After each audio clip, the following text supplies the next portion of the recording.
دنیا میں جتنے بھی اولیاء اور صلحاء گزرے ہیں ان میں کل تو نہ صحیح لیکن اکثر کے بارے میں یہ رائے پائی جاتی ہے کہ ان کی تربیت میں ان کے ماں کی کردار ہوا کرتی ہے۔ اسی سلسلے کی ایک کڑی آپ کے سامنے عرض کیے دیتا ہوں کہ سلطان المشائخ حضرت خواجہ نظام الدین اولیاء رحمہ اللہ جب 5 سال کے تھے تو باپ کا سایہ سر سے اٹھ گیا۔ والدہ ماجدہ نے جو اپنے وقت کی ایک بڑی صالحہ، نیک اور باخدا خاتون تھی، اس در یتیم کی پرورش اور دینی و اخلاقی تربیت کا مردانہ ہمت اور پدرانہ شفقت کے ساتھ اہتمام کیا۔ جب دستار بندی کا وقت آیا تو والدہ سے آ کر کہا کہ استاد نے دستار بندی کا حکم فرمایا ہے تو میں دستار کہاں سے لاؤں؟ والدہ صاحبہ نے کہا بابا خاطر جمع رکھو، میں اس کی تدبیر کروں گی۔ چنانچہ روئی خرید کر اس کو کتوایا اور بہت جلدی پگڑی تیار کر کے دی۔ والدہ صاحبہ نے اس تقریب میں علماء اور صلحاء وقت کی دعوت کی۔ حضرت خواجہ رحمہ اللہ فرماتے ہیں کہ والدہ کا معمول تھا کہ جس روز ہمارے گھر کچھ پکانے کو نہ ہوتا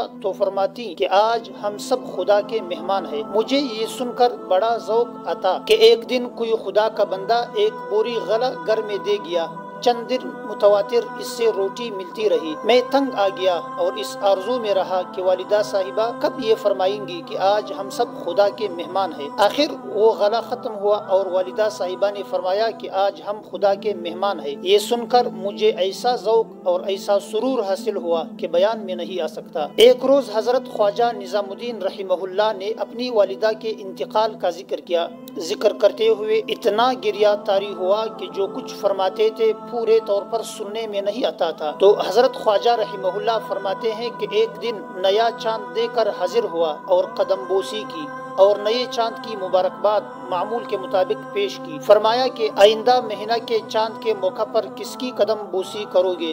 میں سمجھ گیا کہ انتقال کا وقت قریب ہے۔ میرا دل بر آیا اور میں رونے لگا۔ میں نے کہا کہ مخدومہ مجھ غریب و بیچارہ کو آپ کس کے سپرد کرتی ہیں؟ فرمایا اس کا کل جواب دوں گی۔ میں نے اپنے دل میں کہا کہ اس وقت کیوں نہیں جواب دیتی؟ یہ بھی فرمایا کہ جاؤ آج رات شیخ نجیب الدین رحمہ اللہ کے یہاں رہو۔ ان کے فرمانے کے مطابق میں وہاں گیا۔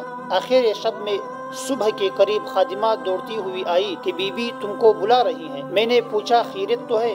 کہا ہاں۔ جب میں حاضر خدمت ہوا تو فرمایا کہ کل تم نے مجھ سے ایک بات پوچھی تھی، میں نے اس کا جواب دینے کا وعدہ تو کیا تھا لیکن جواب دیا نہیں تھا۔ اب میں اس کا جواب دیتی ہوں، غور سے سنو۔ فرمایا تمہارا دایاں ہاتھ کون سا ہے؟ میں نے اپنا دایاں ہاتھ اس کے سامنے کر دیا۔ میرا ہاتھ اپنے ہاتھ میں لے لیا اور فرمایا خدایا اس کو تیرے سپرد کرتی ہوں۔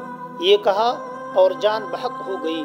انا للہ و انا الیہ راجعون۔ میں نے اس پر خدا کا بہت شکر کیا اور اپنے دل میں کہا کہ اگر والدہ ماجدہ نے سونے اور موتیوں سے بھرا ہوا ایک گھر چھوڑ کر جاتی تو مجھے اتنی خوشی نہ ہوتی جتنی خوشی اس بات سے مجھے ملی کہ والدہ صاحبہ نے مجھے اپنے سے بڑھ کر مشفق اور رحیم ذات یعنی اللہ تعالیٰ کے حوالے اور اس کی سپرد کر دی۔